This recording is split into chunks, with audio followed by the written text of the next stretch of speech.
Hello and welcome to the iRacing Esports Network and the Simracersworld GT Championship presented by Apex Racing TV, sponsored by DynamiXX. My name is Sam Fitzpatrick and alongside me for this evening's racing is Marco Barbonaire, and the host for today's meeting is Watkins, Glen. Marco, one of the most popular circuits on all of iRacing, the most owned road circuit, of course, in all of iRacing. It's a fantastic host for this round 4 of the championship.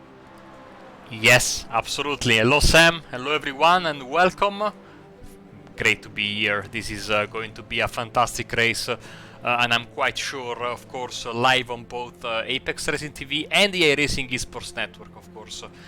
This track usually delivers and it probably will deliver tonight as well. We are racing in the classic booth configuration, Sam. So these drivers, thankfully, I say, don't have to contend with the bus stop chicane, but this will make some nice slipstreaming into the carousel and maybe potentially give a little bit of a lifeline to the McLaren, of course, and the BMW. Cars that are very strong in a straight line, but then suffer, of course, in the rest of the racetrack.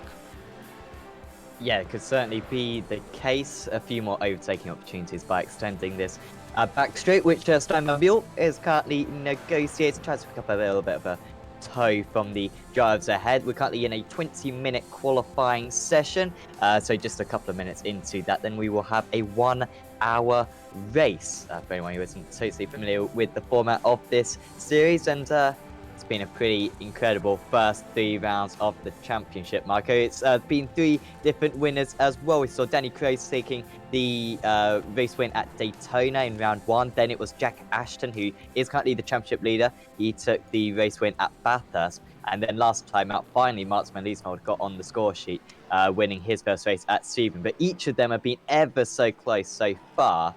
I wouldn't bet against us having 4 different winners in the first 4 races of this season, something that we really weren't expecting.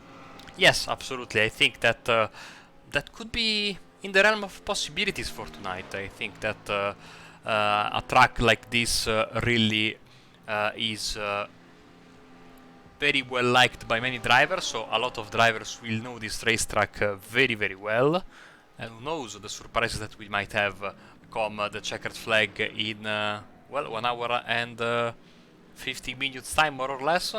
Qualifying underway, Sam. Of course, very important to get at free track. We saw in practice 2 stories. Fury Sinsport newest driver, Joseph Janowski, has dominated the free practice session. Last minute entrant into the championship. And of course, we have seen Maarten van Loozenhoorn struggling a bit in free practice. Yeah, he was down quite a few places, was Van Loozenhoorn. I mean, he's struggled in these first 3 rounds. He could have probably won all of them. Daytona, he was involved in a first lap shunt when running, when fighting for the leads. Bathurst, he crashed out from the lead, and then Sebring, he finally did take the race win, despite perhaps not being the fastest driver necessarily on that day. Certainly, Steinmobile pushed him very hard last time out, but a late mistake cost him a bit. So I assume Van Loozenhoorn will improve a bit, but there's so many other competitive drivers. And I think this new tyre model, Marco, it has mixed things up a little bit. It's a little bit like what we saw in the supercars. It's not a radical change. The quick guys are still at the top, but it does seem to have bunched everyone up a bit. And there's just a few kind of almost anomalies out there who have gone from outside the top 20 to really being drivers who could contend for the podium. One thing I can tell you for certain is that I am having much better feeling with these cars in the limited time I had on track. I couldn't even turn a lap in the Sebring race this year. It was very disappointing. But during practice, at least, I could really find myself having more of a connection to the road. I've always thought that these GT3 cars especially had a tendency to slide quite significantly, I might say, with the old tire model. So good improvement. of course, as you were saying, the quick guys are going to be quick. It's more interesting to see the effects that this has on the midfield, and like you were saying, it has really bunched up the field quite a bit. And again, that plus the great equalizer that is the Watkins Glen racetrack is going to make for some very, very interesting racing. And of course, we also have the added bonus, so to speak, of the we also have to consider that now the tires will wear quicker. I mean, not quicker in a way that it will warrant a change of tire in the pit stop that these guys will have, but even more interestingly perhaps, in my opinion, these guys will have to really be careful, because they want to get to the finish without changing tires. But if they're not careful, the increased tire wear that we have might throw some surprises come the final 20 minutes of the race. Yeah, it's certainly something for the drivers to think about. I think we did chat with a driver the other day, or maybe it was in the Aussie Mixed and Fixed GT Championship. Of course, also the GTE cars, which they were in that championship getting the new tyres. And you know, if you're not careful, if you don't take it into consideration with the setup, then your front tyres or perhaps your rear tyres could really be degrading late on in the event and leave you quite susceptible to perhaps an overtake. Joseph Janowski then on pole position. Remember, he's backing up his qualifying pace. By the way, in the championship, still, I think I mentioned it earlier on, Jack Ashton top of the championship standings. Ashley Beard in second place, Justin Nair in third, and there's Neil Cooper and Seb Hawkins rounding out the top 5, the top 4, all Mercedes drivers. Justin Nair, Marco, getting promoted to a silver driver, and I must say, I'm very pleased about that, because you said how Nair was going to win the bronze championship. He's not going to do that anymore, is he? So I'm looking as though I know what I'm talking about. Man, you're the amateur commentator, it seems. Can you confirm this bit of news? Because I just updated the drivers from the official scoring list, and it was a bronze driver still. I'm going to on the championship standings, it's saying he's a silver. Okay, then because he still has, I have also the latest paint pack, and he has a nice bronze banner on his car. But I will double check and update, and if it's wrong, well, Ian will have a moment with you, and you will be very in trouble, with no chance to become commentator of the season this year. So. Oh wow, jeez, the stakes are high. The stakes are high. Either way, Nair has been superb, and I think even if he does get promoted to a silver, I think he's still going to be one of the favourites in that championship. Of course, you can check out the championship standings via the Simracersworld.com website, and you can check out all the standings. Of course, also Simracersworld running a TCR league and endurance league as well. So it's this Sunday, check out no? the site. If I'm not mistaken. It's Sunday, it is, yeah. So you can check that out on their website. And yeah, you can get involved in whatever you like. It's very good. A couple of them, of course, broadcast by us. Also, Chaslington, Chaz Jacotts, the legend, broadcasting the TCR League as well. So certainly do check out all that. And of course, got a superb Facebook community as well. Once again, just search Sim Racers World in that one. So we are pretty much halfway through qualifying now. And still on pole position is Janowski by 1.5 tenths of a second, and still Van Liesel down in 16th place. This is worrying, Marco. I mean, like I said earlier on, he's been thereabouts, but maybe that Ford just really struggling today. Perhaps it's not got the pace around this track, because two-time defending champion, and he's well down the order. Yeah, I mean, I'm a bit surprised, honestly, because I would have thought that of all the places, this could have been a decent... I mean, if there is a decent place for the Ford, because I don't know, to be honest. But, you know, we've seen in Monza, last time out, he was struggling a bit with Monza, in Sebring, of course. He was struggling a bit in the final corner in Sunset Bend, because there you you really had to contend with the bumps, and you know that the Ford doesn't like bumps. He's got big issues with the suspensions, with the shock absorbers. I wouldn't have thought that this place was going to be this bad for him. So let's keep an eye on Martin, because so far he's sadly for him backing up his practice pace in a very anonymous for him 16th position. Perhaps just needs to get a bit of a drag around the circuit by one of his teammates, a bit of a tow. He does usually perform better in the races, does Van Liesman, so he will still be competitive, but not as competitive as he'd like. Nyerg moving up into second place, I think, quite recently. So he's looking pretty strong to follow up there in 9th position. Of course, you can check out the live timing provided by SDK Gaming via the link in the description. So just click on that, and then you got all the information you want. You've got the last lap time, the best lap time, the intervals between each of the drivers, what lap we're on, the positions. It's very useful. Also the pit stop times as well. So that is very useful for everyone. Currently, it's 7:45 in the morning. Track is 20 degrees Celsius.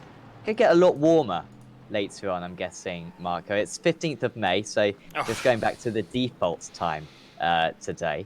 I don't think they've done that. I think that might be a mistake, actually. But it's going to get pretty warm as this race goes on, so Joe's got to have a setup which works well in these cool conditions and also the warmer conditions. Also, it might well be getting slower and slower out there in this qualifying session as the track temperature heats up. Well, if I can be, you know, a very bitter, if I can get a bitter laugh out of the viewers and you, 15th of May might be a realistic date for racing activities to resume around the world. So, I mean, at least we have Yeah. that. I mean, I wish it was a realistic time, to be honest, Marco. That'd be a very good situation. Bardel Mansaberber, hello guys, and good luck tonight in the stewards booth.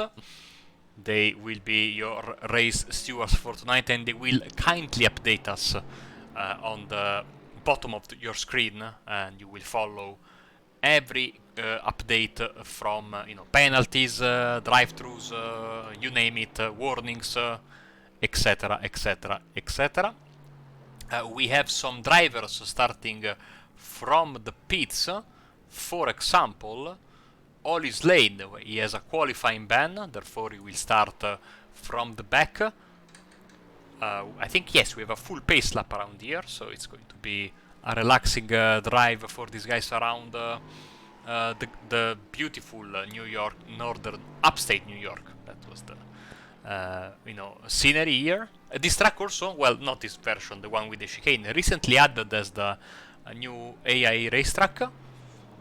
And Sam, I mean, it's always one of those races where surprises can and possibly will happen. We have seen in other championships. This is one of the premier hunting spots for a surprise winner, and this is certainly looking like one of those seasons. I had the comparison, I think, last time around. I said this could be basically this championship's version of the 2012 F1 season, with all these different winners at the start of the championship. And really, as I saw a car fly in the air, I don't know if you caught that with the back of your eye, Sam. It was a massive wreck somewhere, like I did not see that. on the other side of the racetrack, and it was not well. I mean, if you can find it, I'm going to be very impressed. Hopefully, you can. Oh, there it was. Oh, here we go. Wow.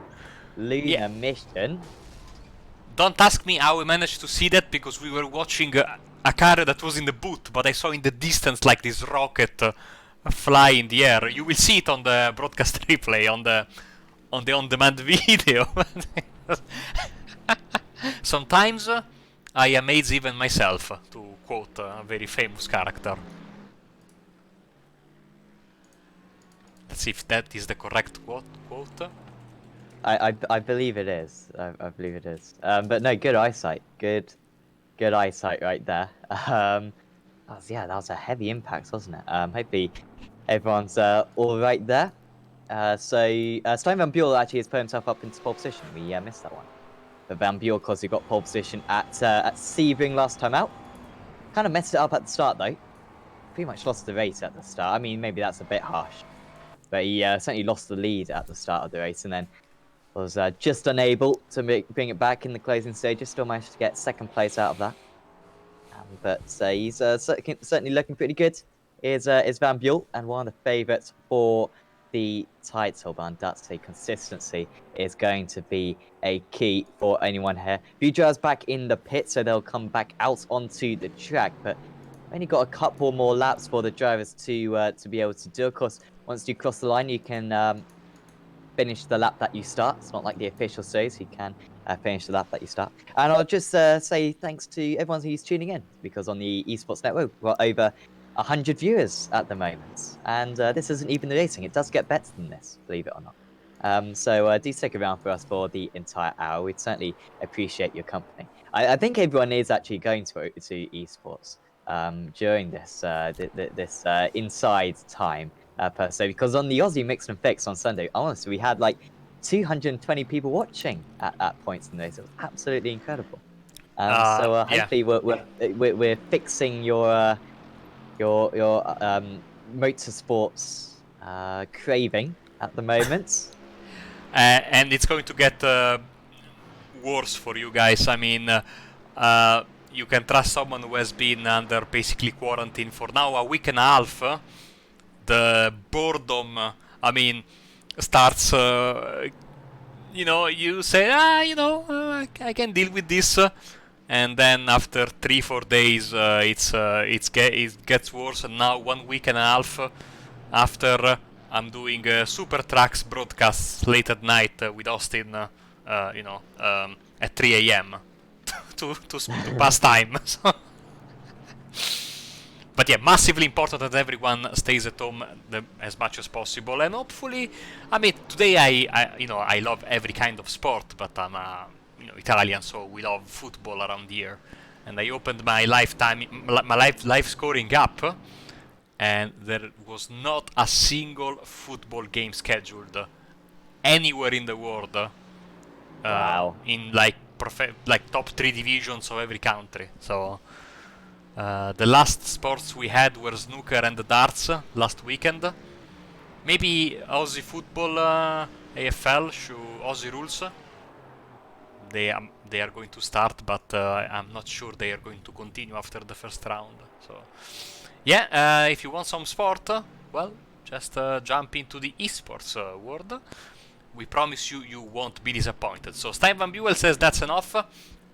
Maybe one more chance for the newcomer Joseph Janowski for Fury. You can see he's got his Fury teammate in front of him. So last minute this entry in the championship that is still racing with a basic livery.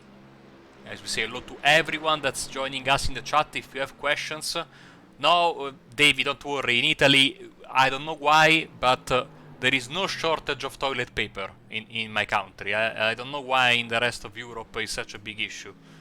Toilet paper aplenty in Italy. I could start, an underground market if you guys want, if you guys need it. We honestly really appreciate that in the UK. I can't get eggs. Eggs. I don't know if anyone else is having that issue, but all of a sudden I'm appreciating how useful eggs are. I was gonna make pancakes earlier on. But no eggs. As I was saying, to you earlier before the broadcast, my mom basically we've got so many eggs, that she's making basically. You bloody bought them all, Marco. Two or three, very very nice sweets or cakes. Per day, per week now, and there's another. That was Van Loosenord.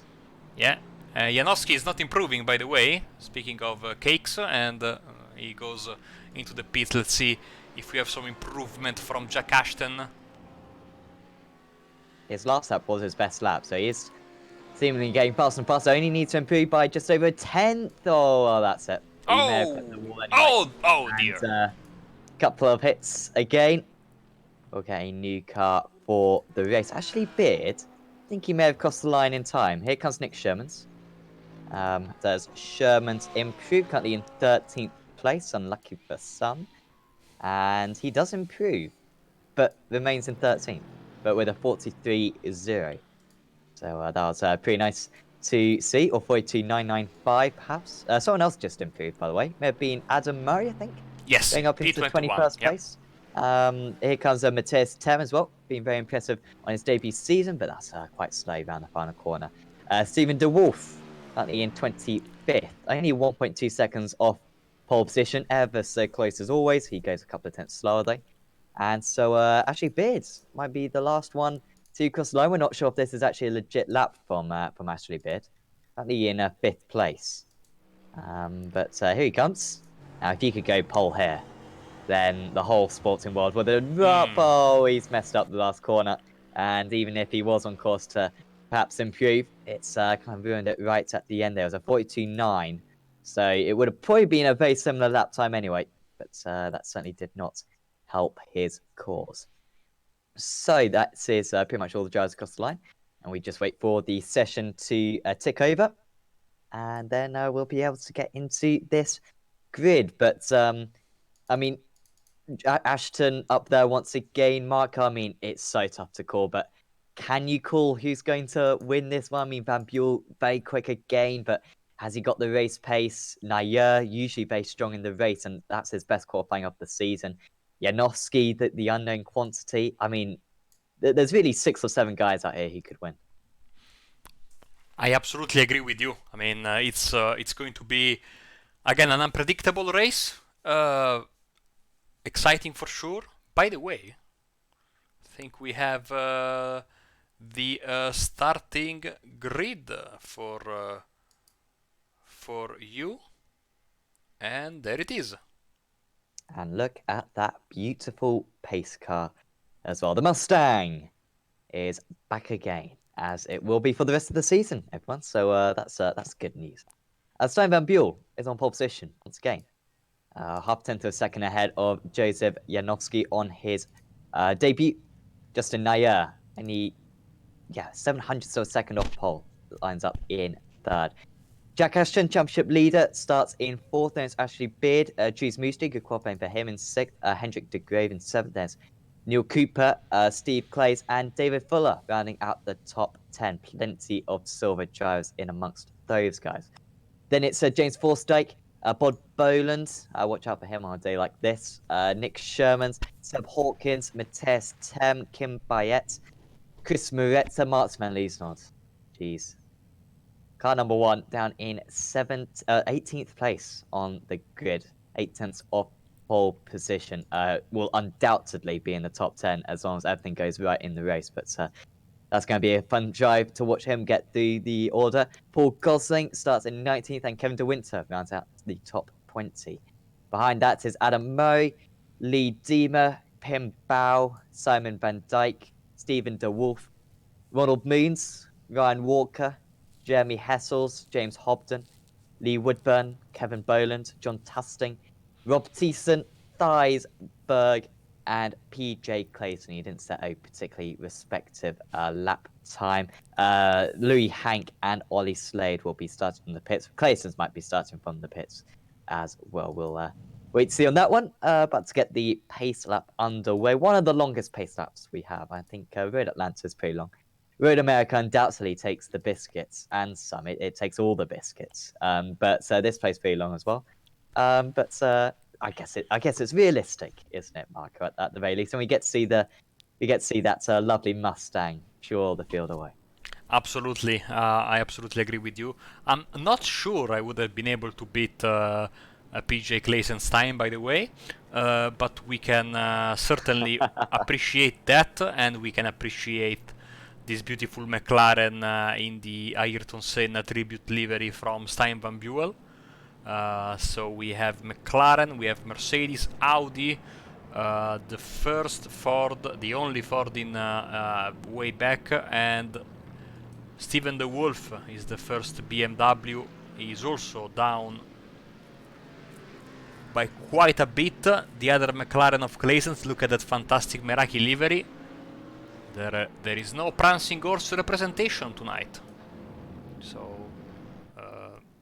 it's a bit sad, but I mean, this is I love everything about this championship, especially because we have such a colorful grid. These cars are absolutely, you know, I'm a sucker for these things, no? And it's certainly beautiful to have all these nice cars in brightly colored liveries, getting ready to rock and roll in what will be a very hotly contested 1 hour race. No chicane, no pass stop as they head down into the carousel. You see a little bit of banking, then the track goes up. Then instead of turning right, we go straight into the boot, this extra part of the racetrack that was added after the first few years of operation, and despite being basically added just to give the track some more, you know, length, it's really a very interesting section to drive, Sam. Yeah, it sure is, and maybe isn't quite as I don't know, maybe quite as daring, quite as almost dangerous as the first part of the lap, of course, where you got the walls extremely close. Still, the walls very close on this part. But you got some nice elevation change. You got some nice sweepers. It's a good driver's circuit this, and there's loads of overtaking opportunities as well. There's pretty much not a corner on this entire circuit where you can't have an attempt at an overtake. Maybe the last couple of corners is a bit tricky, but certainly down into this one, into the heel, going to be a great opportunity for these drivers. So going into this race, just a bit of a reminder: the top 3 in the championship: Jack Ashton, Ashley Beard, and Justin Nair. All of them starting up in the top 5 for this race. So watch out for that. Stein Van Buell with a few points to get back. However, perhaps the favourite for this round 4 of the season. Are we going to see a 4th different race winner for the season coming up in just under an hour's time? Mustang pace car about to approach the final couple of corners, and we are very soon going to be underway for this round of the Dynamic Simracersworld GT Championship. The pace car pulls in, and Stein Van Buell pulls away from the rest of the field. Good start for Janovic. He's going to stay in 2nd place. Ashton straight away getting past Nair. Mushti getting past Beard. So good start for the drivers on the even side of the grid, which is quite an unusual sight. Nair trying to come back at Ashton, going through turn 1.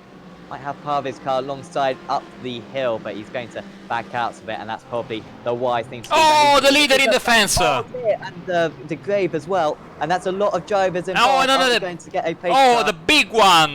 Double big one in front and one in the middle. You can see there is a massive roadblock. I have never seen anything like this in my life. 2 massive wrecks independent from each other. And Ashley Beard is your new race leader. Wondering, are we going to get a safety car with this? But at the moment, one isn't being called. I'm sure the stewards will be onto it if they need a pace car.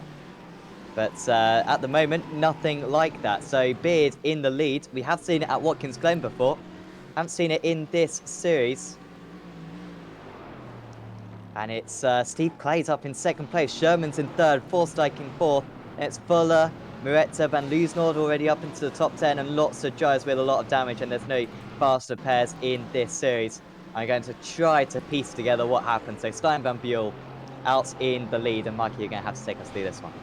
Yeah, mistake there, classic. It happens a lot with the McLaren, but he was basically just there. Then another car, one of the Fury cars, spun. Then all hell broke loose. As you can see, there were 2 separate crashes, as I was saying. One at the back of the field and the other one at the front. I'm actually trying to see if we can catch the other big wreck that we had at the front of the field. It was Mattias Temmi that went around. Let's see if we can find the other car that crashed at the front of the field, because we see here Neil Cooper, sorry, is the guy that went around. Then he collected his teammate, but still I cannot find the other wreck, the one that we had. What happened to Janowski then? Yeah. Here we go, this might... Oh, it's him! It was him! Oh, he lost it by himself. And actually, did they all lose it by themselves? Oh, I saw that last night in the in the Rickmotec GT Challenge, the GT3 guys, they had several crashes with cold tires in the first lap in the first corner at Le Mans, most of them on their own. So, yeah, probably it wasn't an issue in Sebring, to be fair, Sam, but here maybe with the way the track works, going up the hill and the S's putting a lot of stress on their tires. I mean, we saw that crash from the McLaren. It had these characteristics, and then everyone else basically followed suit. I have absolutely... I thought that Valuser was involved. He was not. As we have a post-race investigation for the first one crash. For the lap one crash. Yeah, and that's just, yeah, like you said, the cold tires. And caused absolute havoc. So it's quite surreal, this situation that we find ourselves in. Ashley Beard leads the way, 4.5 seconds clear by the end of lap 2. And start has been reviewed, no further action. I think just appreciating how crazy it was. Going to try to get a replay of Bob Boland's start, because we are led to believe that it was a pretty good avoidance. Well, only gained 5 places as Boland. Hasn't benefited massively from this situation, but still was a very good avoidance from it at turn 1. And here we are then. So you'll see just everyone just spinning it by himself. That was, of course, Warner spinning it by himself. And then Boland just about making his way through, all going on ahead as well. That's Nair on the right. And Janowski as well on the left. And then having to clear the car in the middle as well. Okay, so let's take a deep breath and analyze the situation. We shall, with Beard in the lead, 5 seconds over Steve Glaze. Nick Schurmans is sitting in 3rd, leading the way in silver. Then it's James Forsythe and Chris Moretta. Van Loosenhoorn up to 6th. Leader of the bronze is Kevin De Winter for stage 1, in front of Kevin Bolland, and Rob Thyssen was just been overtaken by Matthias Temmy, that is still sporting some damage. He was involved in that first crash, but I have no idea how. I mean, it will be very hard to find a car with no damage in the field, especially like from 10th position backwards, as Ashley Beard goes massively wide in the final corner. It was a massive risk. Basically, the championship lead almost certainly heading to Ashley Beard, as long as he can finish this race. All of his other championship rivals out of the running at the moment. Currently, we've got 23 drivers still running. Hendrik de Grave trying to come out to the pits, I believe, or he might even be out of the session, to be honest. I think he is out of the session, is de Grave. So yeah, we've got 23 drivers still running out of the 37 which started the race, as we're now going to find out the start from Chris Moretta's point of view, and this is what we believe was the probably the best of the avoidance. Yes, it's what the people want, the onboard from Moretta. Let's see his perspective on this shunt, double shunt. Oh, wow, so brave, bit of luck, and then he was able to push hard, great momentum, and get himself into good position now, sitting here in 5th place, being attacked by Martin van Loosenhoorn. Yep, here comes Van Loosenhoorn. He's been making some pretty good progress. We've got Boland behind them as well. He's just set the fastest up the race. Say on the grid, watch out for Boland on days like this, and I meant in terms of that, just how up in the air the race will be, and just how close everyone was. But it's even more of a possibility now that Bob Boland could get a good result out of this event, the car number 26, and Van Loosenhoorn just having to wait behind his rival for a bit longer, and you can see he's not going to be close enough, I think, going into turn 1 in order to mount an attack. Beard crosses the line with a 43.15, 3 tenths faster than second place man Clays. Sherman's dropping off a bit as well. These guys in the high 43s, Boland again catching. And then we've got this big gap back to Kim Bayet. and Jeremy Hessels and the Winter as well. Matthias Tim and Rob Thiessen going side by side. Can Thiessen get this one done on the inside, the Rev Max driver? And he can do so, so he'll be hoping. And now Simon Van Dijk can help him out, his own teammate, of course.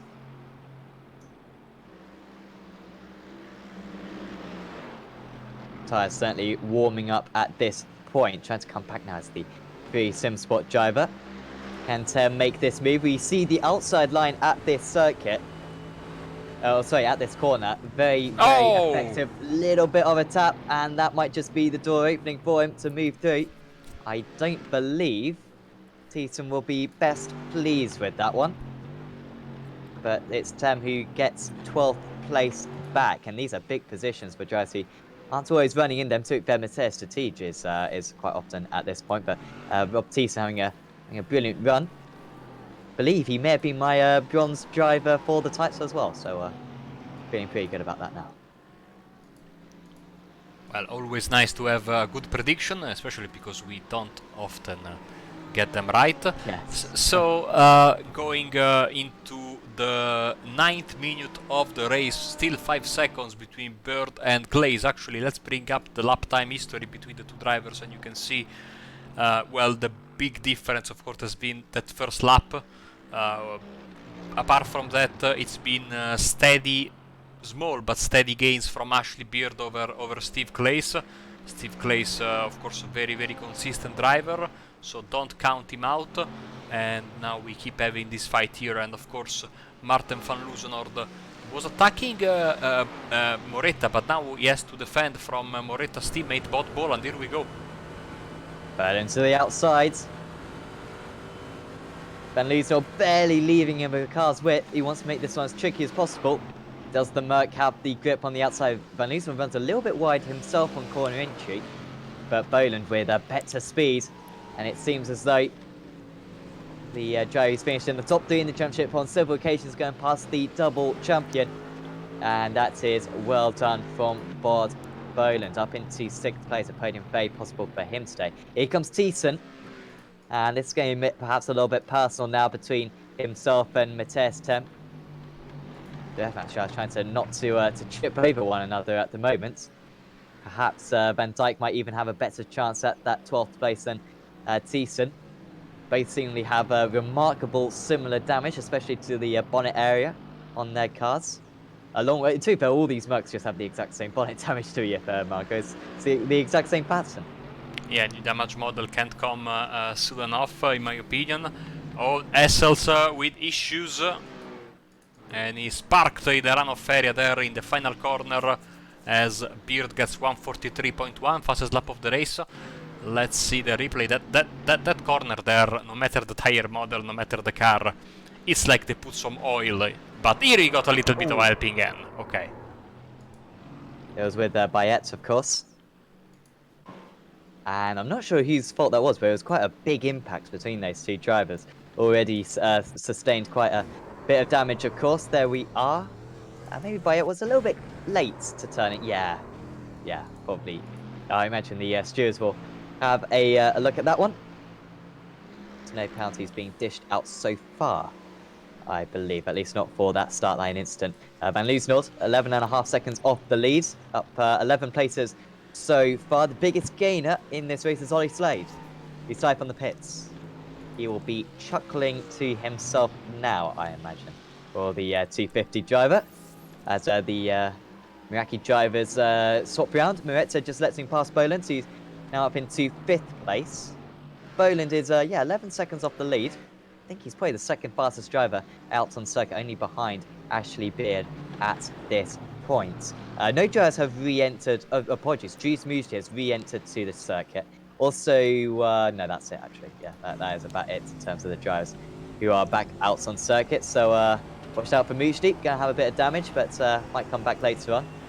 Here is Thiessen, round 3, I think, against Matthias Tem. Could even be more than that. You kind of feel as though Tem is only going to be able to hold him up for so long.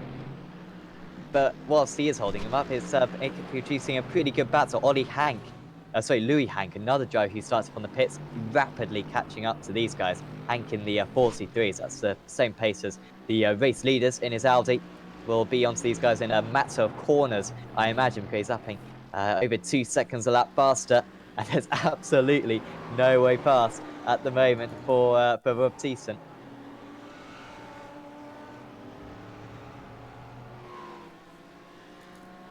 Well, he's laid clipping the fence there, so awesome commentator scores by Sam. Thanks very much. We are heading on the backstretch once again. Forsdyke and Shermans are going at it. This could be a very tasty battle for third place, as we have some very slow cars here that was behind going very, very slowly. Entering again, well, not entering the bus stop, but you know, I think he's got some heavy damage in that contact he had there with Essels. Steve Clace has gone around. Oh no! From second place. Oh dear, Steve. One of the sexiest men in the entire planet, and he's made a mistake here. Has he just dipped a wheel onto the grass? And we know how slippery the grass is. Yeah, he's done exactly that, and that's a hard hit into the wall. We'll be able to continue. I mean, at least he's pretty much got the same amount of damage as everyone else, but that was a very possible second place. I mean, he was pulling away from Shermans and Forsdyke. Maybe Boland was on course for catching him up. But that is a massive shame. Nick Shermans moves up into second position then.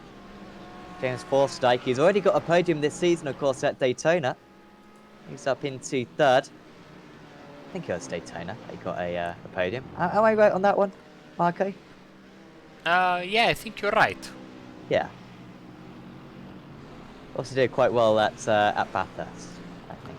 So, 10 seconds now, the lead between the top two. Shermans, could this be his defense of, well, now second place coming to an end? Forsdyke goes to the outside. Oh, he lifts off to Shermans and lets pass Forsdyke. So maybe that is just a strategy, thinking he's passing them in, going to let him go, try to hold him to third place, or... Yeah, what is the logic there, Mark? I don't really see how this is going to benefit Sherman. you know, maybe he knew that, I mean, he was not going to be able to hold him off for a long time. By the way, congratulations to year one, even though it's very early. 1-2 so far for them, with Beard and Forsdyke. Schurman's in third, and we have the two Meraki cars and two Rev Match cars with Van Loosenaard and Claes. I was sure, as by the way now Behind had to give and gave the position back to Essels for that contact. I was sure that Van Loosenaard got away without damage, but I think he has a bit of damage to the rear wing on the right side. It's not easy to spot, but maybe from this camera angle you can see that the pink side of his rear wing is has the classical iRacing you know, curve. By the way, I mean, 150 viewers, thank you very much for joining us. Hopefully you are enjoying the show. This one has gotten to a crazy start with a double pile-up in the S's. Now racing has resumed to the normal high-quality standards of this league, but of course Ashley Beer with a fantastic result of bringing home the full points for this event. And Nick Sherman's doing his utmost to keep the podium and the victory in bronze, and of course leading the way in silver. Sorry, leading the way in bronze is Kevin De Winter, as Thijs Vandenberg has got some issues. Last car on the lead lap, and I think he hit the wall very hard. Well, I think he's been struggling anyway, Hesberg. It was in the high 45s. Previously, nearly 3 seconds off the pace. This is what happened to him.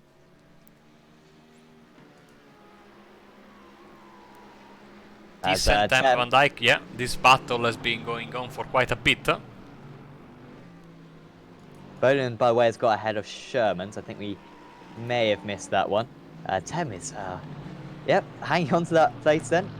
Slade on Severa. Slade hasn't caught them yet, but still certainly on course to do so. This is how Boland managed to move up into third position, getting past Nick Shermans once again, not playing up too much of a fight. I mean, his next rival in silver is Kimbe Haitu, sitting in 11th place with damage. Also, we have the multicolored car of Luis Anke, teammate to Kimbe Haitu, by the way, for the Flemish Sim Sport guys. Ashley Peart, once again, 42.97, another fastest lap of the race.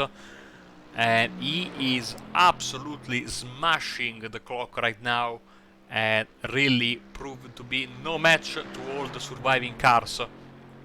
It would have been very, very interesting to see, of course, many of the drivers, all of the drivers who went out early.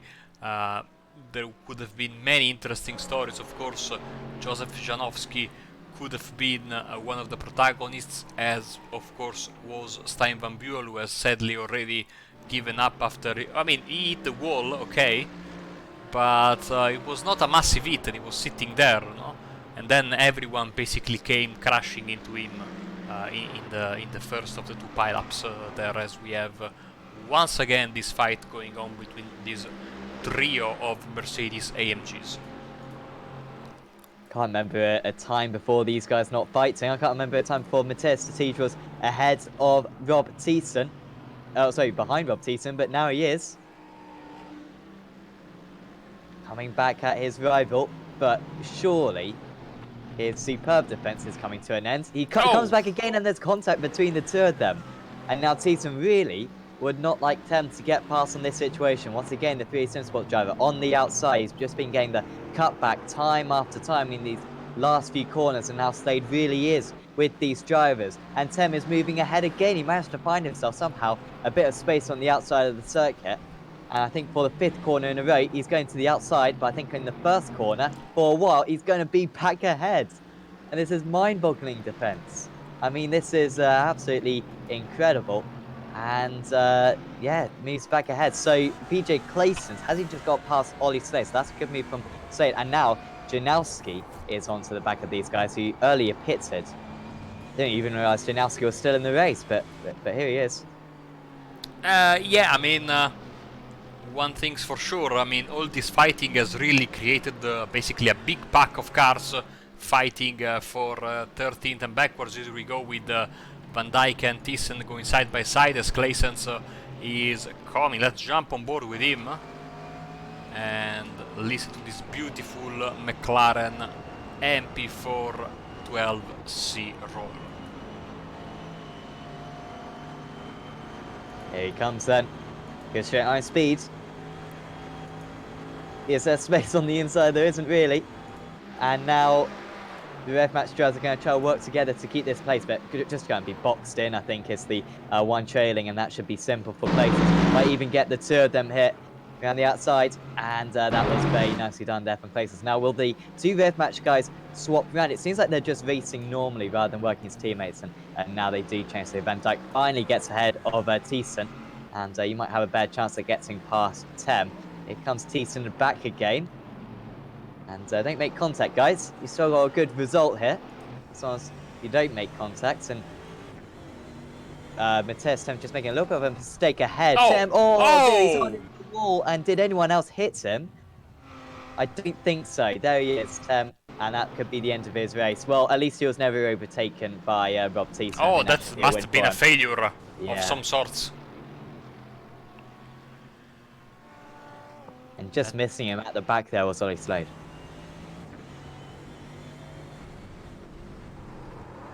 Could have been just lack of concentration. Maybe he's looking at his SDK gaming. He wants to bring home that Barbanera award for this event, and maybe. I think we'll contact him. I mean, judging by the way his hands moved, etc., I think that was not a mechanical failure because, or an hardware failure, I should say, because his hands were still moving. I thought it went straight into the wall, as like he was couldn't move, but that's usually a sign of a technical issue. But no, he was moving his hands, so we might have our first Barbanera Award winner of the season. Yeah, so for anyone who isn't aware, Marco famously managed to crash down the back straight at Bathurst when getting distracted by a third-party application and crashed out of the race. So it was a shame on that occasion. Yanovitz, apologies. There's a tennis player called Jerzy Yanovitz. Who really hasn't played a good match. He hasn't won a match in about 5 years, to be honest. But Janowski's name is relatively similar to that, so hence why I'm getting that one wrong. Apologies, Joseph. But Janowski gets ahead of Thiessen then, and next up is Simon van Dijk, and he's just moving on to these trials very quickly. We couldn't get a replay of Janowski's start, could we, Marco? Because it was a little bit confusing actually what happened to him. We think he just spun by himself. But I'm surprised he hasn't got more damage on that car, seeing that there was an onslaught of 40-odd drivers who came in right behind him. Surprised he didn't get a bit more of an impact from the others. Here we go then, a replay of what transpired to Joseph himself. So you can see he gets out of the first corner in second. You will see now Stijn van Buel spin on his own. And now he will do the same. There you go. That were 1, 2, 3 big hits to the wall. And he was sitting there, and I think everyone managed to avoid him. Yeah, he was right on the outside of the circle, wasn't he? And he was actually okay. I'm not sure if he came into the pits or not. In fact, I say that, I know if he came into the pits. No, he didn't actually come into the pits. He just was a bit gingerly getting back on the way, letting everyone get past. Oh! He got collected there, light up by one of the cars that was recovering. Meantime, Bod Boland, as you can see, maybe this is better, is closing in on James Forstek. My predictions are working, aren't they? All of a sudden, it's looking as though a few championships might go my way, and now Boland is doing well, as I foresaw, and now he's going to try to get past Forstek in the Year 1 Racing team car. Lifts off, does Boland, and that was a big lift off from him on that occasion. Has got a podium for a little while, has Boland. Maybe got a couple last season, but none so far this season. And he, with that lift off, kind of left himself with quite a bit to do down this next straight, but it is a very long straight. The slipstream does make a big impact. Simon van Dijk, it's starting to look pretty good for Van Dijk, trying to battle in the top 10, but that spin has cost him. Louis Hank coming into the pits as well. Another hit for Janowski, unfortunately, and you are right, Hank has made his way into the pits. And you know, since I didn't get past Forstek, by the way, so no, since I haven't said it not even once tonight, let's check in on Le Champion, who's sitting in 6th place right now. I mean, all things considered, this was not a bad start for him. Of course, his experience as champion and his great, as champion made it possible for him maybe to avoid that crash. I mean, he has some damage, but given the times that he was setting in qualifying and in practice, I think he must be pretty happy with this position. Yeah, I think so. I think he can complain too much. Van Lee's not. I think he'll gain a couple more places yet. A little bit slower than the guys ahead, but I think maybe a bit faster than Forstek in 2nd place. Perhaps a little bit slower than Boland, Shermans, and Meritzen, of course. Slower than Ashley Beard, which is certainly not something to be ashamed of, because Beard is absolutely ripping it apart at the moment. Of course, Year 1 Racing with their new team principal, or whatever role he's got, Mark Fletcher, who's a pretty good friend to ours in Apex Racing TV. So Mark did a commentary one time, didn't he? Yes, he did. He did, yeah. He did with me. So yeah. I can't remember which series we did together, but it was with me. Yes.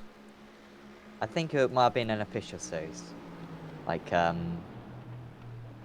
Formula 3.5 or something. Anyway, Formula 3.5, by the way, back on Sunday. It's Saturday, apologies, Saturday evening, on the iRacing Esports Network. Check that one out.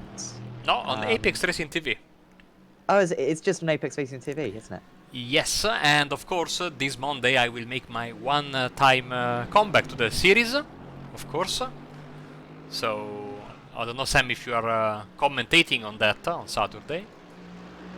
I think I am. So Okay. you're racing, are you? No. I'm broadcasting both the V8s Cool. and the 3.5. So, I mean, it is a bit ironic that we have been so far apart now that we are, under quarantine. So we need to get back to our usual rhythm of like 14 broadcasts per week together. Yeah, and also record a podcast as well. Check. Mhm. Oh, the someone's in the wall. That was James Hobden.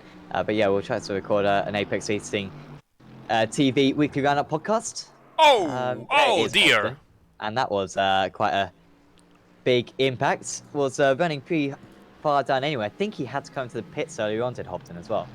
So the mechanics work away, trying to fix that car, but he's got a bit more damage on it now. And every lap that goes past, Off-Strike actually improving on his lap times, 2 tenths slower than his fastest lap, which is pretty good. Seeing that we're on lap 17 already, really has flown past this this race already. And Nick Sherman's closing in on the two of them a little bit. Also got Seb Hawkins versus Joseph Janowski out there.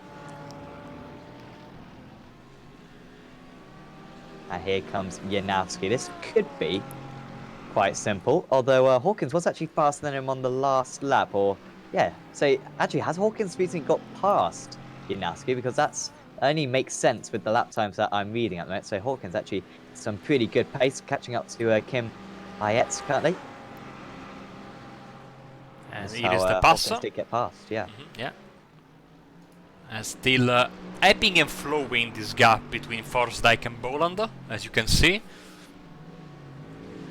I think that this could be a fight that could be decided eventually in the pit stops. So yeah, already half an hour in the books. This race has gone at least the first half by very quickly. Of course, massive drama at the start, and I have to say that after that Ashley Beard has really been on a roll, hasn't missed a bit, and he is pulling away lap after lap, 13.7 seconds ahead of this dueling duo, no pun intended, Forsdyke and Boland. And then of course Schurman, Sam Moretta and Martin van Loosenor-Claes, who's trying to make a comeback after his mistake, the Winter Boland. Then we have Essels rounding up your top 10. Of course, the Wolf and Kevin Boland fighting for the lead in bronze, but here we go for second place overall. Boland gets past. I was thinking coming out of the turn one, it was about 3.5 tenths of a second, which is plenty close enough with the length of that back stretch. So Boland moves ahead. Big thing now for Forsdyke is staying within the slipstream, which is very possible for him. If he can do that, then he'll certainly keep himself in range for perhaps an overtake later on. And also he needs to try to fend off Nick Sherman's as well. I need 2 seconds back to Sherman's, and then got some further 2 seconds back to Moretta as well. And Forsdyke doing a pretty good job at the moment of just staying in range of the Meraki driver. So it's Beard leading, Boland and Forsdyke. That is your rostrum at the moment. And pretty much no battles going on out there, apart from this one. We've also got the Hawkins Janowski one, but that's pulling away ever so slightly. Certainly other battles are going to be happening later on, because we've got a few drivers who were involved in incidents earlier on who are just recovering back up through the order. But right now, a bit of a quiet point in this event. Got Kevin Boland actually coming onto a bit more pressure from Jeremy Hessels. That's the battle for ninth place. I haven't seen too much of Boland. He's doing a really good job out there. Second place out of the bronze drivers. Quite a bit behind the Winter though by now.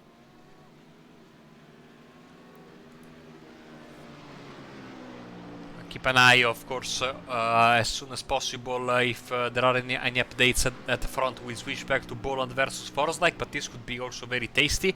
So Boland flashing his headlights, maybe he knows he's on camera, because there is no one in front of him.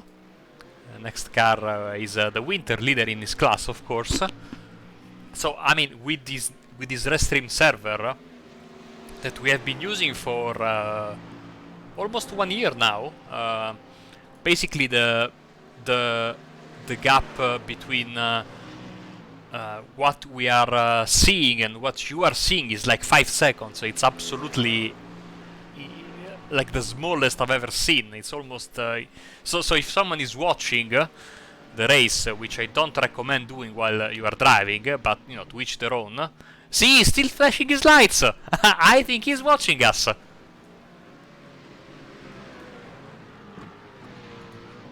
All right, Kevin. If you hear us, don't flash the lights. Here we are. So if he starts flashing the lights in the next few seconds, then I think that's confirmation that... Okay, he's not flashing. He's got to be listening. Okay, flash the lights, Kevin. That was a little bit too soon there. Yeah, oh, too quick. I don't know. Yeah. Oh, don't know. Don't know. You should really be concentrating on getting this position, to be honest. So we'll try... I mean, to get through the quarantine, I've started watching a very relaxing show yesterday on Netflix, Stranger Things, and this is straight into the tally, this mystery that we are having in this race. Is Bob Boland watching us? As Rob Thiessen, unfortunately, has had an issue. And I think he's hit the wall. Oh dear, I think Thiessen's going to be out of this one. This is how it happened. Just spun back into the wall, I believe. And yet towed back to the pits, unfortunately. They say for one of the year one drivers, that was John Tusting, I believe. No, it wasn't.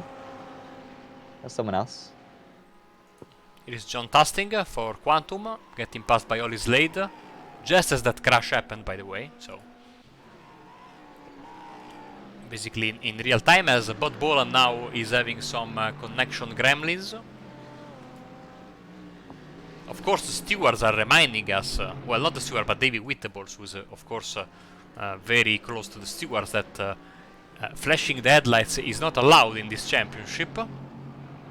So we are also contributing to possibly a driver getting disqualified. But, well, that was Sam, of course, so he was asking him to flash his headlights, so...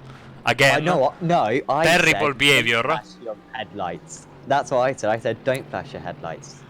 So don't go throwing those accusations around, Mark. Okay. Bod Boland's into the pits from second place. It's kind of when we expect the pit stops to start. And Lee's not having a bit of a quiet race. That's proper flashing headlights, isn't it? With the alternating lights. That's why everyone should drive the Ford a bit more. It was better at Daytona, wasn't it, when it was dark? Fortunately, we didn't see it much. I have to confess to you that when I get into my driveway, at night especially, when I'm about to park the car, I start flashing my headlights like that, like when you have the pit limiter in a racing car. So your car has that? No, I do it. I do it with my, you know, I go with the I-beam, you know. I switch on and off the... okay. This is an old penalty to ATS to give the position back to the 45. That happened half an hour ago, more or less, so probably there has been a mistake from the stewards room, who probably are about to give another warning. So we'll keep an eye on that. Where is Van Loosenord? Here, behind Janowski, and Boland is here. Pit stop recap. Of course, some drivers have already gone through the lane for a stop at the beginning. Well, our leader joins the party. Only issue I see with the pit stops, Louis Hank with quite a long pit stop, so he was stationary for about 6 seconds longer than the others. However, he did pit quite a bit earlier than everyone else, so he's lost out a little bit there, has Hank, but should recover, I think. So Beard in the pits for Dyke, Shermans, Muretza. Come on, someone stay out, even if it means we run out of fuel. Just mix up the strategy, go a bit further, and of course you can lead a lap, which has no bonus points, but it's still something to put in your books. I mean, it's something that me and Marco have never done, so certainly worth giving it a go. Kevin De Winter, he might stay out. He will not stay out, though. He has popped into the pits. Beard with a quick pit stop as well. 20.5 seconds. His lead is going to be even bigger. Going to be about the 15-second mark, I think, as Boland comes into the pits as well. Where is Bod Boland? in relation to Forsyth. He was ahead previously, however, it was a longer pit stop for Boland. And Forsyth might get ahead of him, and he has got ahead of him. And Nick Shermans has got ahead as well.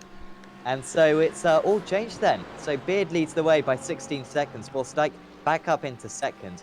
Shermans in third, and now Boland drops down to fourth. Last warning for Sam Fitzpatrick for endorsing flash, lighting flash for the car 350. That's the steward's decision. Honestly, I'm not going to get commentator of the season, am I? Oh. Your odds are getting lower and lower as Essels goes very wide and almost gives Hawkins the chance to pounce at this mistake. Let's jump on board with the Abruzzi Esports car. That was so close, he was sliding all the way, and the Audi, of course, a bit unstable, but super quick. Here we go. Side by side with the Beamer, I think he will get moved on, no problem, into the carousel. Ninth place for Seb Hawkins, who's been very quick for this entire event, really. He's now 8 seconds ahead of Janowski after being behind Janowski earlier on. That kind of shows how quick he's been to be able to pull away from the driver who started on the front row of the grid. And now this is quite a different complexion. It's strange, Marco, because Boland was so quick earlier on. Remember, Boland was down in 7th place at one point in this race. Managed to get past everyone, then found it a little bit tricky to get past Forsyth. Do you think he has a pace advantage over these guys? Why has it been that in the last kind of 15 minutes or so, he's kind of fallen back to these guys' pace when earlier on he was half a second a lap faster? That's a very good question, Sam. I think maybe he is having very good laps, but he's not being consistent with them. And maybe that is making the difference. Of course, maybe a slightly slower pit stop might have caused that. Let's check the pit stop time. Yeah, it was about 1.4 seconds slower than Forsyth. Sherman's had a very good pit stop as well.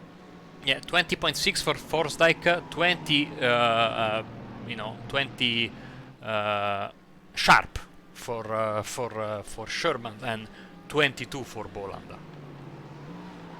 Steve Clays is out of the race. Oh, as Sherman's runs wide, and past goes Bod Boland up back into 3rd place. But yeah, Steve Clays is out of the event, and yeah, it's a disconnection for him. Great shame. I mean, if it's any crumb of comfort, at least he wasn't in 2nd place like he was earlier on in the race. At least he did have that issue. Otherwise, he'd be even more frustrated.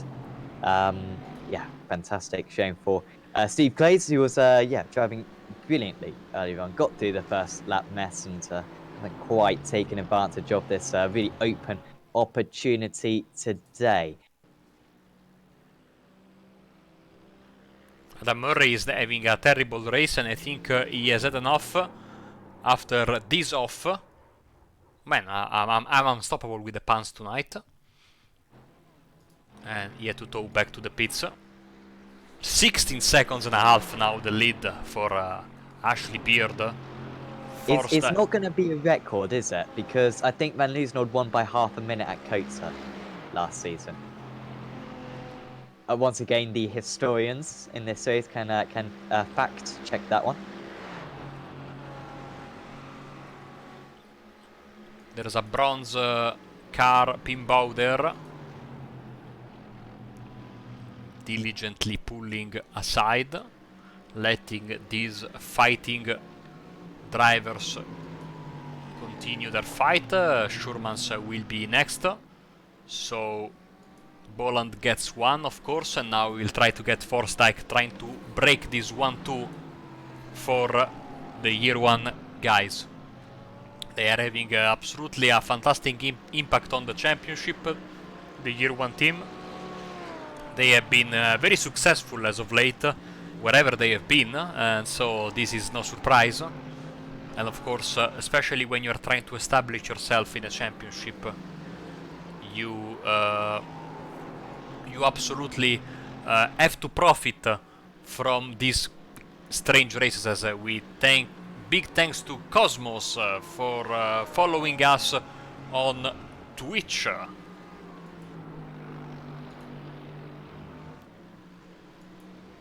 Half second between Forsyth and Boland. The gap kind of needs to be about 4/10 coming out to turn 1 in order to make the move, or basically to make yourself the favourite for the move. It's 0.42. So this is pretty good for Boland. He'll certainly be alongside by the time they get to the end of this back straight, as long as he hasn't got any extra damage. Just such a long flat out period. It's kind of similar to Interlagos, I guess, where it's not necessarily a complete straight, but it is an opportunity to close up all the way. Not quite as close as I thought, actually. Still about a 1/10.5 behind, and he wasn't close enough to get alongside. So Berlin's going to have to wait a bit longer. Goes for a half move into the carousel, but just affected his run through the corner, if anything. Sherman's now 1.5 seconds behind, so they don't have to worry too much about Sherman's. I guess this is a win-win situation for either now. I mean, a podium for either of them would be brilliant. So I doubt they're going to fight it that hard. But still, to finish best of the rest would be a nice result, and this will most likely be their best result of the season as well. Thanks to Ben Tains for following us on Twitch as well. I guess that was Ben Tains, judging by the nickname he used. Getting outside of the boot section and back to the cup layout in this treacherous left-hander. And the run into the penultimate corner. This left-hander, you have to lift, maybe brake a bit, stay in 4th gear, and then braking at the end of the tire wall. Down to 3rd. And getting as close as possible. And we thank Bod Boland for showing us a lap around Watkins Glen International Classic boot. I think he's the exact same distance as he was on the last time. No, he's closer on this lap. He's 4/100ths of a second closer, is Boland. So maybe that is the few hundredths of a second that he needs to get the move done this occasion. Already past James Forsyth earlier on in the event. Forsyth going to the outside of the track, not defending the inside. Will he now move across the circuit to cover that inside line? He doesn't. Boland moves alongside this time, and Forsyth doesn't even put up a defense. So Bod Boland moves back up into 2nd place, lost out during the pit stops, but reclaims that 2nd place. 18 seconds off the lead. Jeremy Hessels and Louis Hank going at bats at the moment. Hank was a second faster on that last tour. We've also got Bayet and Janowski as well, fighting for 12th place. Again, Janowski 1 second faster than Bayet, but we'll concentrate on this battle between the BMW and the Audi for now. Hank to the outside. This would be 26 places gained for him, and it does look like he has been able to achieve that one. He's up into the top 10, is Louis Hank, and one of the front runners in the Silver Championship. Moves into what will become, that's 3rd place out of the Silver drivers. All of a sudden everyone is subscribing to us on Twitch, so thank you very much. Thank you to Jenny and to Adam, who just subscribed to us on Twitch. Welcome on board. Ooh, side by side between Hawkins and the Winter. This is for 7th place. Of course, the Winter is also leading the bronze category. And Hawkins is able to complete the pass, and he's now looking at a very good 7th overall and 16 class. Should be a very, very nice result, as he's now pulling away. Thanks to I Don't Find, which is a fantastic username, for following us on Twitch as well. I mean, all of a sudden our Twitch channel is booming in popularity. I mean, this has like doubled our follower count. Yeah, in like 2 minutes.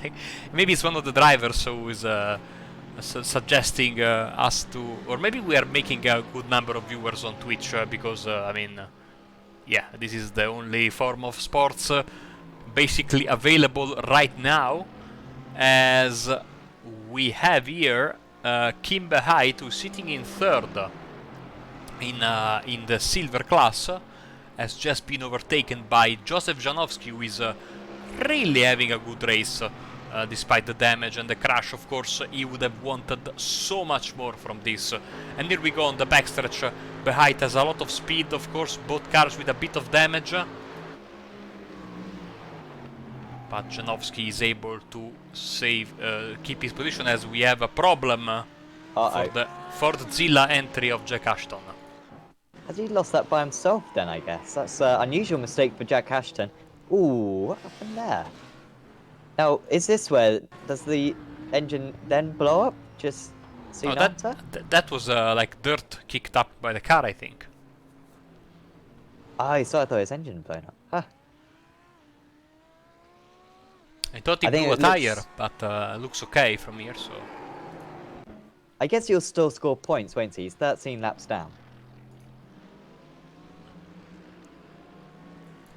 And all of a sudden, Sam, sorry to interrupt you, just 12 minutes left in this race. It really goes by quickly. It does. If only, of course, we have the Endurance Championship as well. And that does go by very quickly as well. But for each individual hour, it doesn't quite go as quick as this because there's so much action going on. And of course, thanks to everyone who's tuned in, and thanks if you followed on Twitch, or please do subscribe on YouTube as well. Because Apex Racing TV, whether you're following on that or the iRacing Esports Network, subscribe to both channels. It's certainly a very good idea.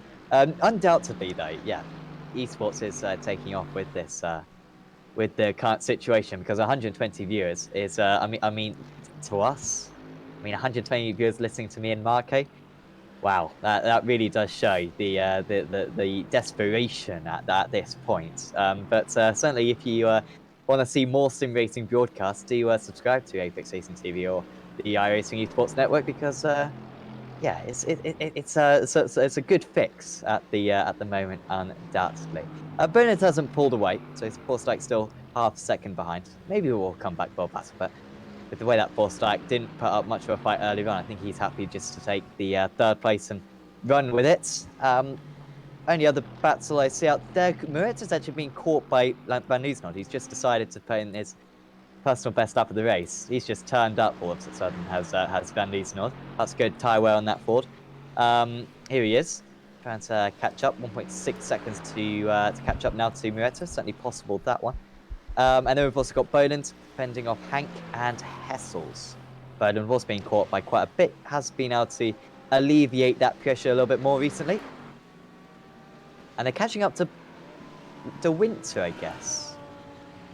De Winter was well ahead of Boland earlier on, I swear, but now it's 4 seconds. Lost 1 second 2 laps ago, then gained 0.2 of a second, then gained another 0.2 of a second, so maybe a mistake from De Winter in the couple of laps back. But let's go back to this fight here. As you can see, the gap is basically virtually unchanged, so Boland has been able to make the move, but as you were saying, not able to pull away. Maybe we know that the slipstream effect is not particularly strong in these GT cars on iRacing, but maybe as MPR Sim Racing follows us on Twitch, thank you very much. Maybe some tire conservation or tire issues maybe for Boland. Who knows if he's just saving his tires for the final few minutes, or if he's struggling a bit with tire wear. I think Forsyke might move up into second position in the championship at this point, because Ashton, of course, out of the race. Beard winning the race in second place. Nair out. Neil Cooper out. Seb Hawkins quite far down the order. I say quite far down the order. He's still in 10th place, but certainly behind. So actually, Hawkins will probably be in second place coming out of this round. Mooshte's out of the race. Sherman's doing a good job. Forsyke doing a good job. So too Boland. So yeah, those three guys, along with Hawkins as well, so they're going to get some good yield from this race. Here is Hank, also a second behind Kevin Boland. Oh wait, Kevin Boland and Bod Boland, no relation. One's got one L in their name, another's got 2 L's. But it does make it confusing when we're calling the race, so thanks to those guys. Louis Hank now puts his car to the inside, moving on to lap 30. Trying to come back is the BMW, usually very good on the brakes, but probably does the best thing, just stops him behind. He's now in slipstream range, however, is Boland. Bit too much damage perhaps on that machine. Hank with one of the cleanest cars on all of the track. Of course, was not involved in that first lap shunts, starting from the pit lane. Boland, to be fair, started down in 31st place. Didn't realise he did start quite that far down. And really good job. I think Hank started from the pits, didn't he? Or did he? Let's see. Oh, maybe he didn't. No, he did. No, yeah, he didn't set a qualifying time at least. So he started very much at the back. Yeah, he started from the grid. There is from the back, basically the penultimate row of the grid.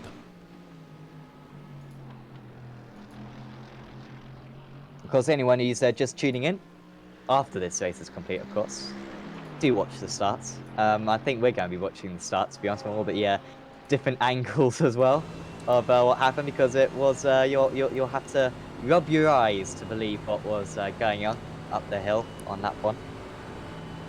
James Forsyth, he's if he wants to get past, he really has got a good opportunity.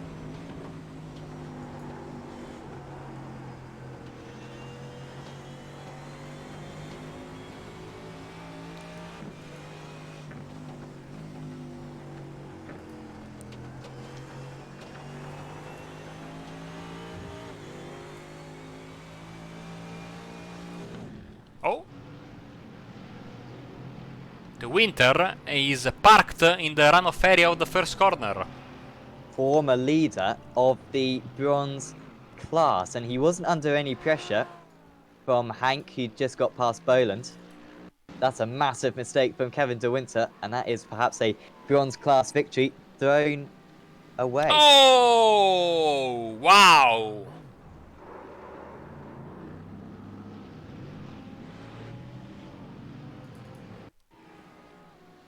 I was lucky it wasn't any worse.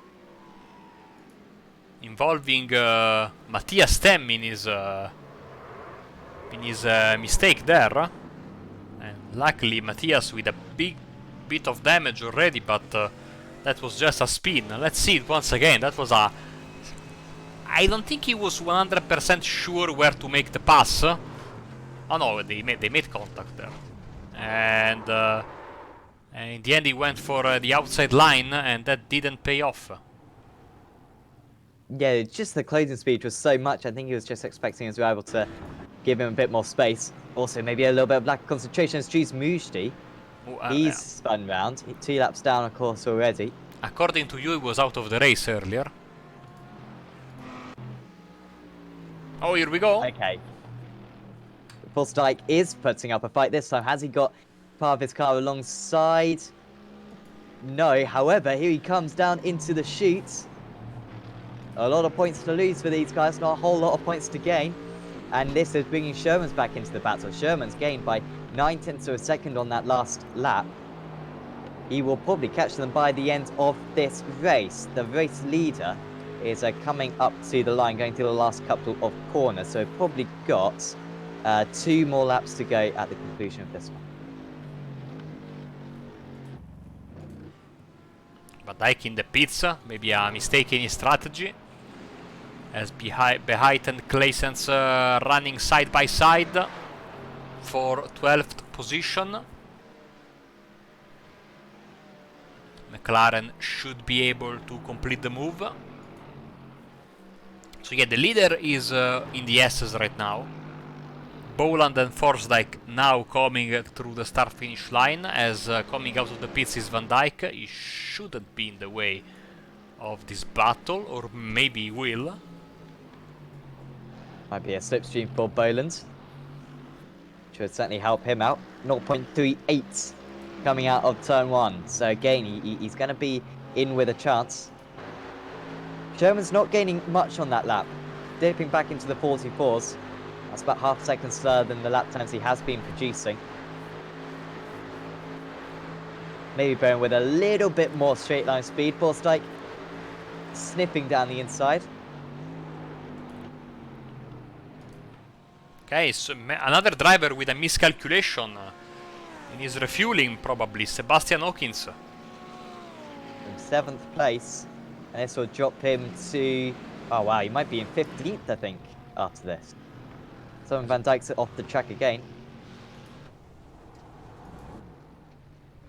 And that was just in front of Bod Boland, wasn't it? So, I wonder if it was close to taking out the podium runners.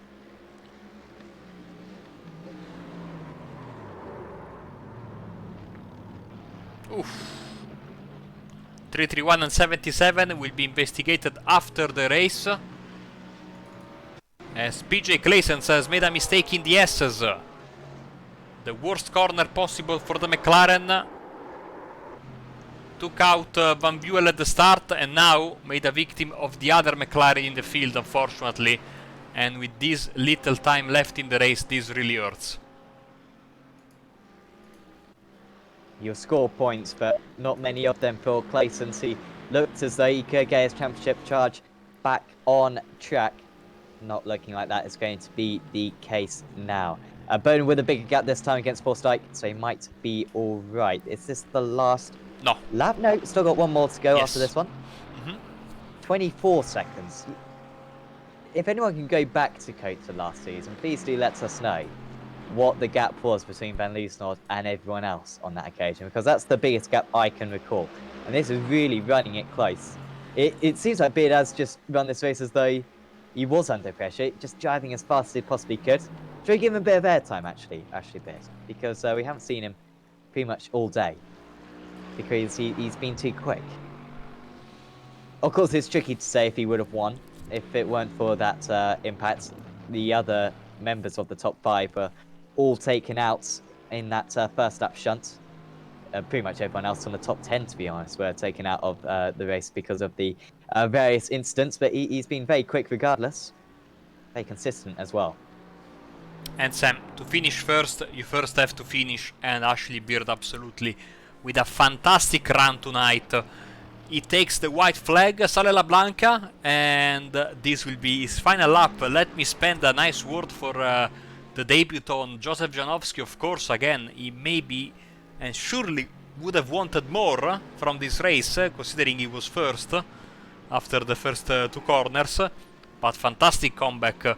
He will finish probably in the top 10, in 8th place.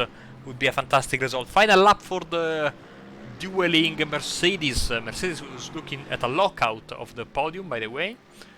So one more chance for Forsdijk to get past Boland, but Boland seems to be... oh, it's pretty close. Yes. Let's see. Let's see if Forsdijk wants to risk it. 3.5 tenths, so this was as close as we've seen him for the last few laps. And by the time we get halfway down this back straight, he's going to be in with a chance. To the inside goes Boland.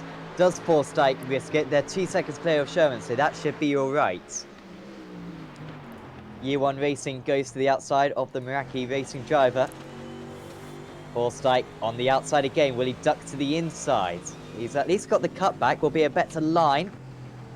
I think he's just so careful, though. He doesn't want to make contact with his Mercedes compatriots. And we're soon going to see the race leader as well come to the line. Boland defending into every single one of these corners in the boot section. And he's doing enough, it seems, to win this, or to get 2nd place in this race. Forsdijk, will he come back on the inside? Not going to happen. Meanwhile, out in the lead, Ashley Beard rounds the final corner for Year 1 Racing. He's going to win his first race of the season and take the championship lead. Ashley Beard dominates at Watkins Glen. Can Boland hang on against Forsdijk? I don't think it's going to be a Year 1 1-2. Instead, it's going to be a Meraki 2.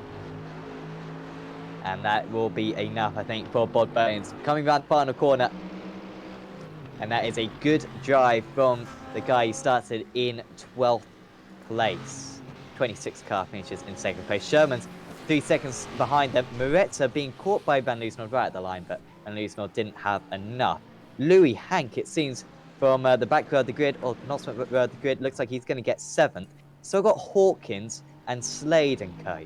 So Hawkins, who recently came into the pits, has just got past Ollie Slade. Kevin De Winter, who's had issues as well, he's trying to come back at these guys. Top of the silver drivers, by the way, of course, was Nick Sherman's. And top of the bronze drivers, it's looking like it's going to be Kevin Boland, who was running in second place out of the bronze drivers for much of the race, kept it very clean. And he's going to take a huge points haul, which is really going to benefit his championship charge. Here comes Kevin Boland, car number 350, and he coasts it round the final corner. He wins the bronze category here in round 4 of the championship. Slade and De Winter. Can De Winter recover any of the points that he lost with that late incident? He cannot. Oh, Slade's lifting off right on the line. 8/100 separated the two of them in the end. We slightly missed Schurman's crossing the start-finish line, so there he is, winning silver.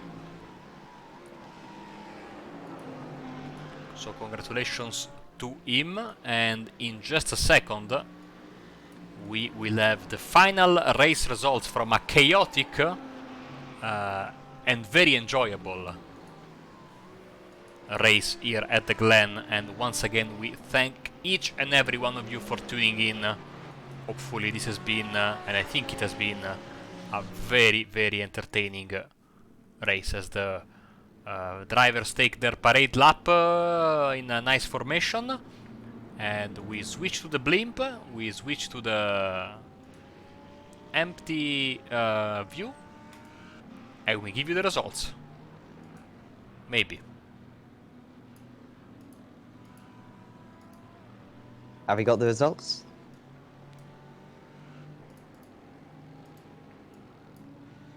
Hopefully, we will be able to get hold of them quite soon, as the drivers just round the final few corners coming back into the pits. By the way, of course, any drivers who are listening along, we believe Kevin Boland was listening along earlier on.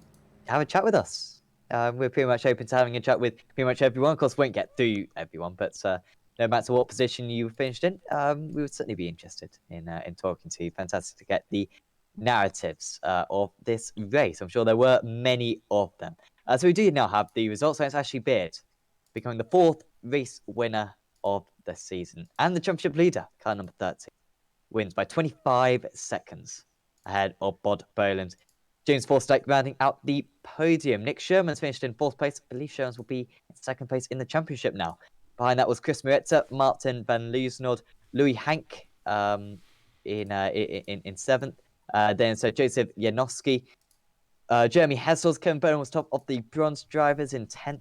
Behind that was Kim Bayet, Seb Hawkins, Ollie Slade, Kevin De Winter, Ronald Moons, Simon Van Dyke, John Tusting, PJ Claysons, Dries Mujdi, Pim Bao, and Steve Clays. I believe top of, I believe the retirees were pretty much everyone else. Only 14 cars finished on the lead lap, only 17 finished within 1 lap. And then behind the drivers who finished 3 laps down was Stephen De Wolf, Matthias Tem, Jack Ashton, Rob Thiessen, Thijs Berg, Adam Murray, David Fuller, Hendrik de Grabe, Paul Gosling, Lee Deemer, Stein Van Buell, Justin Nair, James Hobden, Neil Cooper, Ryan Walker, and Lee Woodburn. 37 drivers started, like I said, very few finishing. And we're going to get a few interviews with drivers now. So, we're going to get an interview with our 4th different race winner of the season. It's Ashley Beard. Ashley, I know, how are you feeling right now? I guess you can't quite believe your situation after the first few corners. Very lucky. I'm saying that due to the fact that I thought I was going with him. I thought definitely following, because I was following Jack and I was thinking we'll be all right. And then the next minute, loads of smoke, and I thought this could only end badly, especially up the complex of corners. So very lucky to get away with it, but delighted to have good pace and maintain it for the win. Definitely. I mean, going through those first few corners, was the rear end going light for you? Because it seemed to happen to 5 or 6 drivers down the order where they just lost it by themselves. Was it a worrying moment for you as well? Were the cold tyres that bad? Or did you just think maybe with your setup that it was more manageable? I think it was more to do with the warm up on the formation lap. I think just look at like building up a little bit of heat. I mean, fair enough, it's still going to be quite dodgy on the temperatures, but I knew that I couldn't go full pelt through the first lap, so I held a little bit back on the throttle. I held off and then went back on it, but not knowing that I thought, only one car's going to go off and we'll go up to fourth. But when they all went off, it was like my Christmas and birthdays come at once. So I think it's just to do with the prep of the tyres, really. You get that temperature in, it just gives you that little bit of confidence on the first few laps. And then after that, you were setting a blistering pace. I mean, there were very few laps in the race where you weren't the fastest driver on circuit. Were you, how hard were you pushing? Were you just imagining it as though it was a normal race? I mean, yeah, how hard were you pushing? I'd say I was pushing just to keep my concentration more than anything, because I think if you start to back it off, you lose that concentration, and one lapse of concentration around the first bit of Watkins Glen could cost you dearly. So I thought we'll just stick to it, maintain a pace. I mean, 1:43, low 1 minute 43s were what I was aiming at. It wasn't, say, trying to get too greedy with it and get a 42. But if I could keep with a 1:43 and maintain the fastest laps in the stint, then I wasn't really too bothered. But I was pushing. And now the situation in the championship is you're going to have a big gap. How I'm saying it, probably 50 odd points. You're going to be clear of everyone else. I mean, that's quite a way to start the season for your first 4 rounds. Yeah, I think it's been surprising. I didn't expect to be on the pace because it's my first season really doing GTs. I've been more like committed to the Mazda side, but this season has been, like you say, we've changed. So I think it's just going to be just maintaining points really for the season. I mean, I'm not really worried about wins as long as I can keep in that top 5. We certainly wish you the best of luck for that one, Ashley. And before we let you go, is there anyone you'd like to thank?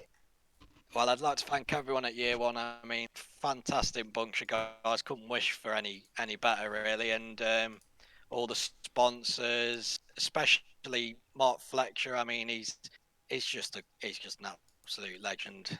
He's just unlocked my pace unbelievably, giving me coaching and stuff. So it's a credit to him, really. I mean, without our team, we'd be nowhere. So it's just the foundations of what goes behind the scenes. Well, thanks for having a chat with us, Ashley, and best of luck for next week. Thank you very much. Take care, guys. So that was your race winner for today, Ashley Beard. Marco, who do you want to have a chat with now? Well, we'll have a chat with second place finisher, of course, Bod Boland and Low Bod. Hi, Marco. Hi, Sam. Hello, Bod. Well, talk us through your race, especially, of course, that race start. How was your perspective on the 2 big wrecks that happened?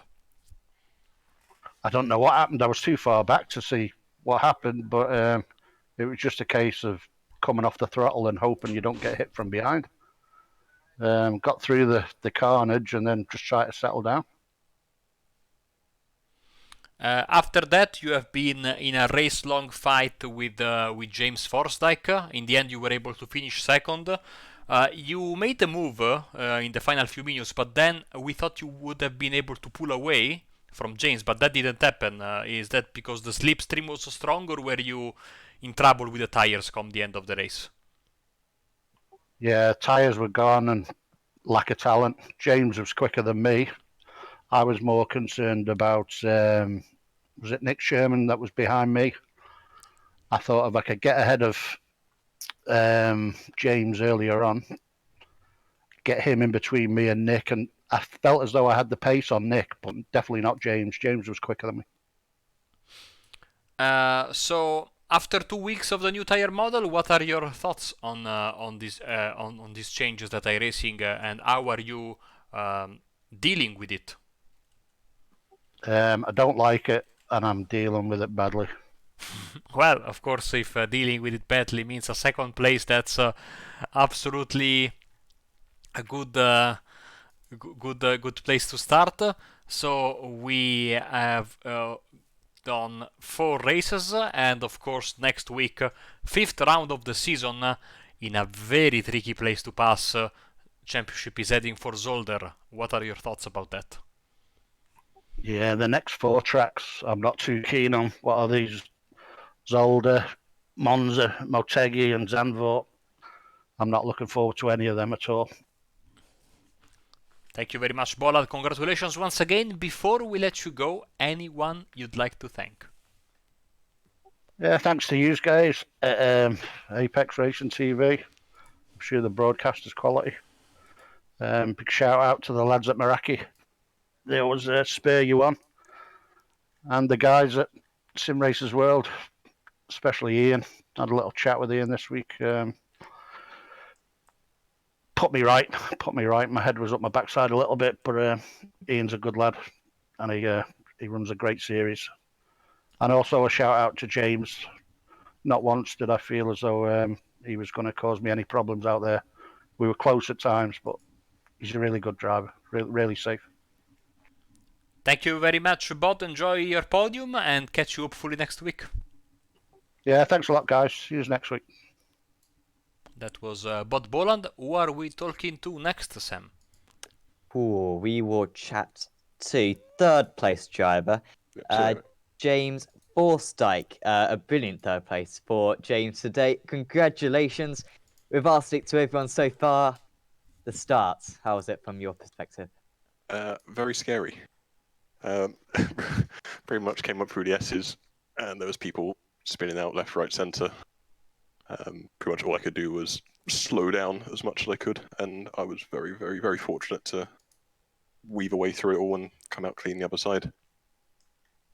Definitely. From that point, you were in 2nd place, and you had a brilliant, pretty much race-long battle with Bod Bolands. How hard were you pushing? Because it seemed like the 2 times that Bod got past you, you were quite willing for him to get past. You weren't fighting it too much, but near the end, you started to get a little bit more feisty, it seemed. You started to want that 2nd place a bit more. Yeah, it was when we were first battling sort of in the sort of start and middle of the race, he had pace over me. Like, he was easily sort of 2 tenths a lap faster, and he was always right up behind me. And especially that corner where he overtook me, he was obviously it's at the end of the straight, and he was always sort of able to get up the inside of me.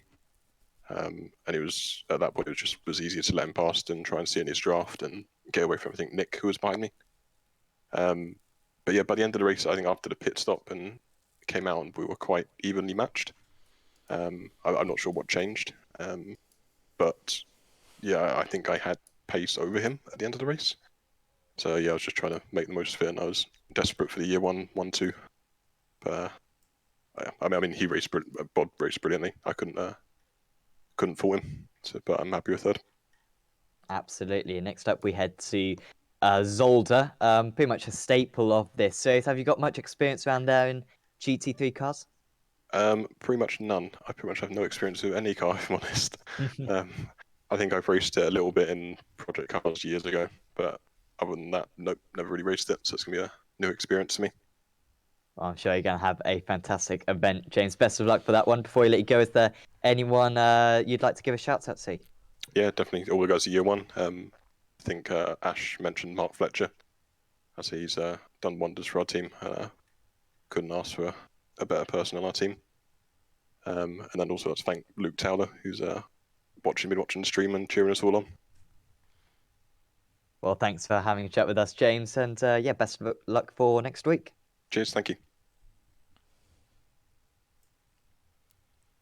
So that was James Forstyke finishing in 3rd position today for Year 1 racing. Marco, who are you going to chat with now? Yes, one more interview. It will be with Kevin Bolland, who is here with us. Hello, Kevin. Hello. Well, first of all, congratulations on your class victory. A victory that came very, very late. You never gave up. You profited from other drivers' mistakes. And on top of that, a very nice overall top 10 for you. Yeah, I'm literally massive smile on my face from here to here. I was streaming and I had friends like watching the Apex stream. It was letting me know that he was on board with me. So that's why I was flashing to say hello and stuff. But no, I'm just over the moon. Like it's this is my third season in the championship, and it's finally come, and it's come at a track that I never thought I would even do well at. It's one of my bogey tracks, but yeah, I'm over the moon. So, I mean, it must have been a tough race. Of course, you are one of the survivors of the crash on lap 1. How was your experience weaving through the mess? Well, I was following James Hobden when I got up to it, and I was looking at the back of his car, and then all of a sudden he slowed down massively, and it caught me off guard, and I slammed on the brakes, and I just hit him slightly. But then it was like there was a chicane through the S's, and when I got through it, I was right, let's concentrate, let's see where I can get from here, and then found myself in like 12th, and then it went to 11th, and it stayed there for a bit, and then I managed to get to 10th, and I was like, this is going to be a good race now. I've just got to keep it on this black stuff and just keep it there. And then I found out that I was second in class, and I was like, ooh, like all race just pushing. Like after that, we crashed at the start and managed to get through it, luckily. So, how are you dealing with the new tire model now in its second week? Are you a fan, not a fan, neutral? Neutral at the minute because I obviously this isn't the only GT3 league that I compete in with the same car. But this league I seem to have gone better after the time model. So I'm definitely loving the BMW on the new time model. It's entertaining to say the least, as well as racing other people. Awesome, Kevin. Well, congratulations once again. Before we let you go, anyone you'd like to thank? All the sponsors of the team, Razorwire Energy, Simracersworld, the models, the team Oriental Esports, and everyone that supports me on Twitch and anyone that's following me on Instagram. Well, thank you very much, Kevin. Hopefully, we will catch you next week. Have a good night. Yeah, thank you very much.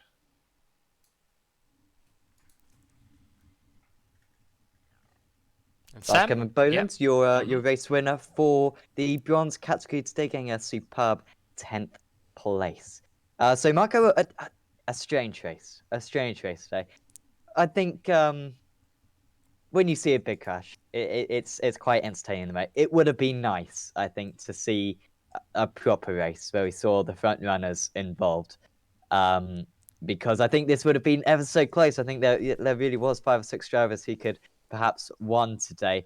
However, it still was a very entertaining race, and 4 different winners in 4 races, and the chances of a double winner next time out, I think, is still pretty low. It is incredible how many different drivers are winning races this season. I told you this could really be the 2012 season for this championship, and I mean, there we had 6 in 6, if I'm not mistaken. 7 in 7. 7 in 7, perfect. The first double winner was Alonso, and very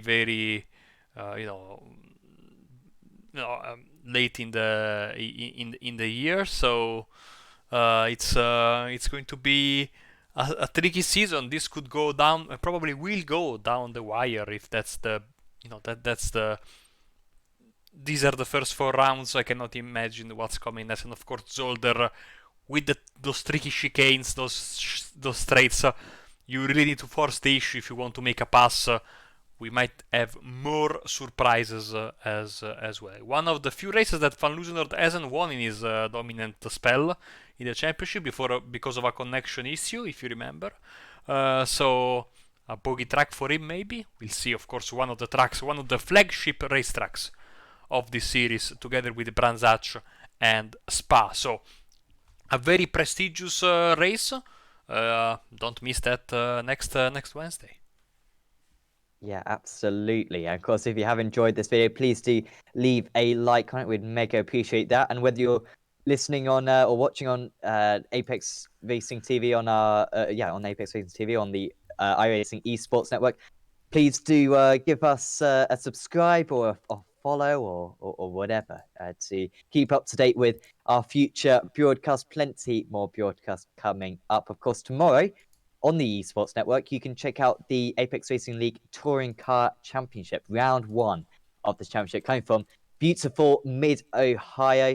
That's going to be an epic round. So hopefully you'll join us for that one.